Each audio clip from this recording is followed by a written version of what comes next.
नमस्कार दोस्तों मैं अभी अभी कल की 2898 AD नाम की मूवी को फाइनली देखकर लौट कर आ गया हूँ। मूवी की टोटल लेंथ 3 घंटे है। फिल्म का बजट 600 करोड़ है, जो इसको इंडिया की मोस्ट एक्सपेंसिव फिल्म बनाता है। एंड कल की ये फिल्म 3 घंटे चलने के बावजूद कंक्लूड नहीं हुई है। वो उसका एक पूरा का पूरा यूनिवर्स, सिनेमैटिक यूनिवर्स लेकर आने वाले हैं, जिसमें टोटल कितनी फिल्में होंगी I have no idea. And आपको पहले ही एक बात कह दूं क्लियर शब्दों में कि जो प्रभास के कट्टर वाले फैंस हैं, हो सकता है कि वो इस वीडियो के कमेंट सेक्शन में कुछ अच्छी बातें लिखेंगे। एंड हाँ, एक दो चीज़ें हैं इस मूवी में देखकर, कुछ ऐसे मोमेंट्स थे जिनको देखकर लिटरली गूस बम्स आते हैं। जैसे कि मूवी का पहला सीन हो, मूवी की शुरुआत महाभारत से, कुरुक्षेत्र से होती है, जहाँ पर अश्वत्थामा को शराप क्यों दिया गया श्री कृष्ण के द्वारा, वो देखने को मिलता है। एंड उसके बाद एक एंड में, बिल्कुल एंड में जो सीन थे, मतलब महाभारत को लेकर इस फिल्म में जो भी रेफरेंसेस हैं या जो भी सीन्स हैं वो ग्रेट हैं। एंड उन्होंने मेरे अंदर एक लालच जगा दिया है कि महाभारत पर कुछ ऐसा बने, कुछ ऐसा मेगा बजट बने कि जो देखने में ग्रेट हो। जैसा कि इस फिल्म में कुछ एक दो सीन्स थे, जैसे कि अर्जुन का सीन हो या फिर कर्ण वाला जो क्लाइमैक्स का सीन हो, उसको देखकर लिटरली गूस बम्स आ जाते हैं। एंड उन सीन्स को देखकर लगता है कि ये कुछ ग्रेट हो सकता था अगर महाभारत पर ये फिल्म बनाई गई होती, ना कि कल्कि पर। कल्कि के बारे में आप लोगों को अगर जानना है तो गूगल कर लो, यूट्यूब पर ढूंढ लो, क्योंकि अगर मैं बताने आऊँगा तो बहुत लंबा हो जाएगा। इतना समझ लो कि जब कलयुग खत्म होने पर आएगा, जब बुराइयाँ चरम सीमा पर होंगी, बहुत सबसे ऊपर होंगी, तब विष्णु का 10वां और अंतिम अवतार कल्कि का जन्म होगा, जो इन बुराइयों का नाश करेगा। ये मान्यता है, ये कहा जाता है।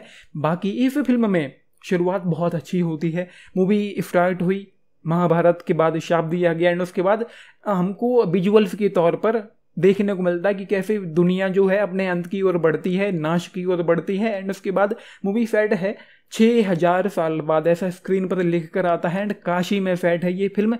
एंड उसके बाद मूवी में जब प्रभास की एंट्री होती है, एंट्री से पहले तक तो ठीक लग रहा था, इंटरेस्ट आ रहा था, क्योंकि शुरुआती इतने ग्रेट तरीके से हुई थी। लेकिन जब प्रभास की एंट्री होती है तो मैं क्या कहता हूँ कि यार 600 करोड़ की बजट की फिल्म है, एंड जो एक चूतिया एंट्री जो दी गई है प्रभास को, इतनी बोरिंग थी, इतनी बकवास थी कि क्या ही कहना। आई एम सॉरी टू से, इतनी बाहियात एंट्री थी यहाँ पर प्रभास की, पूरी तरह से बोरिंग। जो एक इंटरेस्ट बन गया था शुरुआत में वो बिखर गया, सब कुछ मामला गुड़ का गोबर हो गया। एंड उसके बाद जो एक्शन सीक्वेंसेस हैं, प्रभास का जो कैरेक्टर है वो बार बार कहता है कि 10-15 हज़ार 10-5 हज़ार यूनिट्स के लिए वो लोगों से नहीं लड़ेगा, लेकिन चुन चुन कर मार रहा है। एंड उसमें कोई इंटेंसिटी नहीं है, कोई एक्साइटमेंट नहीं है। एंड इसी तरह से मूवी निकल जाती है 1 घंटा 20 मिनट तक। लेकिन उसके पहले कमल हासन की यहाँ पर एंट्री हो जाती है, जिसका नाम सुप्रीम है, सुप्रीम यास्किन। तो वो एक सीन था, वो थोड़ा सा इंटरेस्टिंग लगता है। लेकिन एक बहुत बड़ा एक चीज़ें यूं भी हैं कि जो महिलाएं प्रेग्नेंट हैं उनसे वो कुछ एक्सट्रैक्ट करवा रहे हैं, एक प्रोजेक्ट के चला रहे हैं, जो समझना पड़ेगा आपको। अगर मैं बता दूंगा तो स्पेलर आउट हो जाएगा, तो वो मैं बताऊंगा नहीं, आपको खुद ही समझना पड़ेगा। उसके बाद 2, 4, 5, 7 मिनट में ही वो चले जाते हैं स्क्रीन पे Kamal Haasan. And then movie फिर से बिखर जाती है। एंड उसके बाद मुझे मज़ा आता है इस फिल्म में जब यहाँ पर अश्वत्थामा की एंट्री होती है। लगभग 1 घंटा, सवा घंटा की मूवी निकल जाती है करीब। उसके बाद अमिताभ बच्चन की एंट्री होती है एज अश्वत्थामा प्रेजेंट टाइमलाइन में। वहाँ से जब अमिताभ बच्चन स्क्रीन पर दिखाई पड़ते हैं मुझे मज़ा आ रहा था। एंड जैसे कि एक वो सीन हो जब अमिताभ बच्चन और प्रभास के बीच में जो फाइट होती है, जो जंग होती है रेगिस्तान में, वो कुछ बहुत अच्छा था। एंड ऐसे इंटरवल होते वक्त इस मूवी में अगर मैं अपनी पर्सनल मूवमेंट्स की बात करूँ, जो मेरे प्रभास को लेकर फेवरेट मूवमेंट थे, वो इंटरवल से ठीक पहले वाला सीन था जब प्रभास का कैरेक्टर कुछ काल भैरव करके बोलता है, या फिर बिल्कुल एंड वाला जो सीन था, बिल्कुल एंड वाला जब वो क्रेडिट्स आते हैं उसके पहले वाला जो प्रभास का सीन था, वो मुझे ऑसम लगा। वहां पर गूस बम्स आते हैं। एंड 600 करोड़ बजट वाली ये फिल्म वो वाला सेटिस्फैक्शन देकर नहीं जा पाती कि 600 करोड़ की ये फिल्म है एंड इतनी ज़्यादा डार्क है कि क्या ही कहना। टॉर्च मारोगे मूवी हॉल में स्क्रीन पर तब भी दिखाई नहीं पड़ेगा। क्लाइमैक्स जो था इतना डार्क था क्या कि क्या ही कहना। हाँ, मूवी जब शंभाला पहुंचती है तो वहाँ से थोड़ी सी इंगेजिंग लगने लग जाती है, लेकिन वहाँ तक पहुँचते पहुँचते 2 घंटे से ज़्यादा की फिल्म निकल जाती है। एंड ये जो एक चीज़ और है, प्रभास का जो स्क्रीन टाइम है इस फिल्म में, जो स्क्रीन प्रेजेंस है, पूरी तरह से बोरिंग है, पूरी तरह से बकवास है। प्रभास के कैरेक्टर में कोई डेप्थ नहीं है, कोई फील नहीं है, कोई सोल नहीं है, कोई इमोशन नहीं है, कोई ड्रामा नहीं है, कुछ भी ऐसा नहीं है कि उसको स्क्रीन पर देखते हुए मजा आए। ये समझ लीजिए आप, प्रभास को स्क्रीन पर देखने का मन नहीं कर रहा था। एंड उसी तरह से बोरिंग तरीके से दीपिका की भी यहाँ पर एंट्री हो जाती है। लगभग 1 घंटे की मूवी निकलती होगी, वहाँ पर जाकर दीपिका की एंट्री होती है, जिसकी खुद की ज़िंदगी बोरिंग है। वो स्क्रीन पर हमको क्या ही एंटरटेन करेगी, उसकी ज़िंदगी में सेम रूटीन है, क्या है क्यों है, वो कहानी पर तो खैर मैं जा ही नहीं सकता हूँ क्योंकि बहुत बड़ा स्पॉइलर है। तो हाँ, इस मूवी में ढेर सारे कैमियो भी हैं, जिनमें से केवल 2 कैमियो मुझे पसंद आए हैं। पहला अर्जुन को लेकर था, दूसरा यहाँ पर प्रभास का जो कैरेक्टर है भैरवा, उसका जो गार्डियन था या जो फादर फिगर था वो जरूरी था। जो फादर फिगर था उसका वो जरूरी था, अगर वो नहीं होता तो शायद भैरवा का जो फ्यूचर था, जो आज की डेट में हमको प्रेजेंट देखने को मिलता है, वो शायद कुछ और ही होता। तो एक अर्जुन वाला और भैरवा का जो गार्डियन है, 2 कैमियोज मुझे पसंद आए हैं। अर्जुन वाला तो ग्रेट था, नो डाउट वो ग्रेट था। उसके बाद यहाँ पर स्क्रीन पर देखना केवल पसंद आता है, मुझे पसंद आ रहा था मुझे अमिताभ बच्चन को, उनके अलावा किसी में भी कोई दम नहीं है, कोई मूवमेंट नहीं है। एंड उसके बाद यहाँ पर क्लाइमैक्स भी कुछ खास अच्छा नहीं था। क्लाइमैक्स में जैसा कि मैंने कहा है, वो जो एंड वाला जो वो शॉट था जो महाभारत से डायरेक्टली जाकर कनेक्ट होता है, वहाँ पर तो गूफ बम्स आ जाते हैं, क्योंकि मैं कर्ण से काफ़ी प्रभावित हूँ। उनके बारे में जो भी सुना है, जो पढ़ा है, कि वो जो अर्जुन का जो रथ था 2 कदम पीछे खिसक गया था कर्ण के एक बाण चलाने से, तो वो जो चीज़ें हमने पढ़ रखी हैं वो बहुत अच्छा था।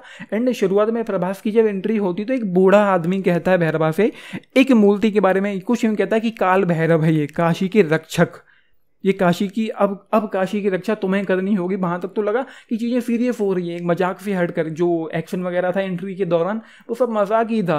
लेकिन जब वो बूढ़ा आदमी ये कहता है कि तुमको काशी की रक्षा करनी, उसके बाद एक बूढ़ी औरत आ जाती है, वो फिर से मजाक शुरू हो जाता है। एंड उसके बाद यहाँ पर बस यही चलता रहता है। एंड देन कैमियो के लेकर भी मैं क्या ही कहूँ, इंटरवल वाला जो सीन था वो अच्छा था। एंड उनके बीच में जो एक्शन फाइट सीक्वेंस थी अमिताभ बच्चन और प्रभास के बीच में, वो अच्छे लगते हैं। लेकिन जैसा कि मैंने कहा है, मुझे अमिताभ बच्चन को स्क्रीन पर देखकर मज़ा आ रहा था, क्योंकि वो जो कैरेक्टर है एक लेजेंड है, अश्वत्थामा है। एंड ये फिल्म बस कुछ सत्य माइथोलॉजी को लेकर, कुछ रियल चीज़ों को लेकर एक फिक्शनल फिल्म है, एंड किसी कंक्लूजन तक भी नहीं पहुंची। एंड देन उसके बाद यहाँ पर इस मूवी को देखते वक्त ऐसा फील हो रहा था कि जैसे डायरेक्टर्स के बीच में होड़ मची हुई है, डायरेक्टर्स और प्रोड्यूसर्स के बीच में, कि इंडिया की सबसे महंगी फिल्म कौन बना पाए। इससे पहले वो महंगी फिल्म जो थी हमने देखी है, रामायण थी, क्या ही हाल हुआ उसका। हाँ, ये फिल्म जो थी RRR 550 करोड़ के बजट में, उसमें जो VFX देखने को मिला था वो ग्रेट था, नो डाउट। एंड ये फिल्म तो पूरी तरह पूरी काली है। एंड इसका जो विजुअल्स हैं, जो VFX देखने को मिलता है, वो कहीं से भी RRR के बराबर, उसके मुकाबले नहीं है, अनफॉर्चुनेटली मुझे ये कहना पड़ेगा। लेकिन जो VFX है उसको देख कर मज़ा नहीं आता। एंड यहाँ पर जो शंबाला है, या जो शंबाला में जो वो महिला है मरियम है, या बहुत सारे और कैरेक्टर्स हैं, जैसे कि यहाँ पर हमको शाश्वत चैटर्जी का जो कैरेक्टर है कमांडर मानस, कुछ भी उनके बारे में जानने को नहीं मिलता, मतलब डेवलपमेंट के नाम पर कुछ भी यहाँ पर नहीं है। एंड हाँ, प्रभास का जो कैरेक्टर है वो बाउंटी हंटर है, जिसको वो जो जगह है, क्या नाम है उसका, उस जगह जाना है जहाँ 1 मिलियन यूनिट उसको देने पड़ेंगे। एंड उसी लालच में वो हमेशा रहता है कि किसी तरह से वो 1 मिलियन यूनिट यहाँ पर जमा कर ले। तो ये चीज़ें हैं। बाकी भगवान कल्कि को लेकर, उनके अवतार को लेकर फिलहाल यहाँ कुछ भी नहीं हुआ है, मतलब हुआ है गर्भधारण होता है, लेकिन जो भी था क्या ही था। तो भाई मैं ये कहूँगा कि जैसा कि मैंने कहा है, अमिताभ बच्चन को स्क्रीन पर देखने में मज़ा आता है। उसके बाद यहाँ पर मुझे पसंद नहीं आया, मतलब 600 करोड़ देने के बाद, मतलब उन्होंने 600 करोड़ खर्च किए हैं, तो सेटिस्फैक्शन आना चाहिए कि 600 करोड़ गए कहाँ। पूरी की पूरी मूवी ब्लैक है, पूरी की पूरी मूवी डार्क है, क्लाइमैक्स में कुछ भी ऐसा सेटिस्फाइंग नहीं हो पाता कि भाई 600 करोड़ लगे हैं इस फिल्म में, देखने में मज़ा आना चाहिए। जो देखने में मज़ा आता है वो 2 चीज़ें हैं। पहला तो महाभारत को लेकर जो भी चीज़ें हैं, चाहे मूवी की शुरुआत में हो, चाहे बीच में हो, जो अर्जुन की जहाँ पर एंट्री होती है, या फिर बिल्कुल एंड में हो जहाँ पर कर्ण के बारे में देखने को मिलता है, या फिर अमिताभ बच्चन हो। तो ये 2 चीज़ें हैं जिनको देखकर मज़ा है। बाकी BGM भी उतना अच्छा नहीं है जो 600 करोड़ को जस्टिफाई कर पाए। बाकी तो क्या ही था, मुझे पसंद नहीं। 600 करोड़ जो उन्होंने खर्च किए, उस लिहाज से तो ये मूवी मुझे कहीं से भी एक मास्टरपीस कहने लायक नहीं लगी है। बहुत ज़्यादा डार्क है, BGM उतना अच्छा नहीं है, गाने अच्छे नहीं हैं। 1-2 सीन्स देखने को मिलते हैं जहाँ पर जब हमको दिशा पटानी और प्रभास जब एक सीन में देखने को मिलते हैं, जब वो वहाँ ऊपर दूसरी जगह जो कुछ बड़े बड़े सीन्स देखने को मिले, वो 1-2 जगह अच्छी थी। लेकिन भाई हजम नहीं होता कि ये फिल्म 600 करोड़ की है। मेरी तरफ से जस्ट 3 स्टार, क्योंकि 3 स्टार मैंने इसलिए दिया है, वरना 2 ही देने वाला था। इसलिए दिया क्योंकि अमिताभ बच्चन को स्क्रीन पर देखने में मज़ा आता है, एंड महाभारत वाले जो सीन्स थे उनको देखकर मज़ा आता है। लेकिन फिर भी जस्ट 2.5 स्टार, 3 स्टार भी मैं नहीं दे पाऊंगा, जस्ट 2.5 स्टार आउट ऑफ 5 इस मूवी के लिए। बाकी मुझे प्रभास का तो स्क्रीन प्रेजेंस ही 2 पैसे का नहीं लगा है, उनको बिल्कुल भी देखने में मज़ा नहीं आ रहा था यहाँ पर। बाकी डेवलपमेंट एक्सप्लोरेशन के नाम पर कुछ भी नहीं किया गया है इस फिल्म में, तो ये है। बाकी जितने भी कैमियो थे उनका होना ना होना एक समान है, जितने भी कैमियो थे, इवन दिशा पटानी का भी इस फिल्म में होना ना होना एक ही समान था। तो 10 में से अगर आप लोग पूछें तो मेरी तरफ से जस्ट 6 स्टार आउट ऑफ 10 इस मूवी के लिए। मुझे नहीं लगता कि इस पर 200-250 रुपये खर्च करने चाहिए, फिर भी आपकी मर्जी है। मैं कहीं कमेंट पढ़ रहा था कि किसी ने 10 आउट ऑफ 10 दिया है, मतलब किसी ने कमेंट किया था, उस बंदे की अपना टेक था कि भाई 10 में से 10 इस मूवी के लिए इतनी ग्रेट है। मुझे नहीं लगता कि ये इतनी ग्रेट है। आप लोगों ने मूवी देखी है, अपने टेक्स जरूर लिख के बताना। जैसा कि मैंने कहा है, स्क्रीन प्ले में राइटिंग में कोई दम नहीं है, निहायत ही बोरिंग फिल्म है। अमिताभ बच्चन को देखने में मजा आता है, उसके अलावा यहाँ पर कुछ भी देखने में अच्छा नहीं लग रहा था। आपने देखी है, लिख के बताना आप लोगों के इस मूवी पर क्या टेक है। बाकी लाइक शेयर सब्सक्राइब भी करना चैनल को, वीडियो को। And this is Nitesh of thank you. And in the end मैं बहुत डिसअपॉइंट हुआ हूँ ये सोचकर कि इतना बजट और कुछ भी नहीं था इस फिल्म में। एटलीस्ट कहानी का एक अच्छा सा कंक्लूजन तो लेकर आते आप। इवन यहाँ पर कमल हासन के कैरेक्टर को थोड़ा और स्क्रीन टाइम मिलना चाहिए था। मुश्किल से 10 मिनट के उनके सीन्स रहे होंगे इस पूरी 3 घंटे की फिल्म में, जिनको डेवलप तक नहीं किया गया है यहाँ पर। तो ये है, थैंक यू।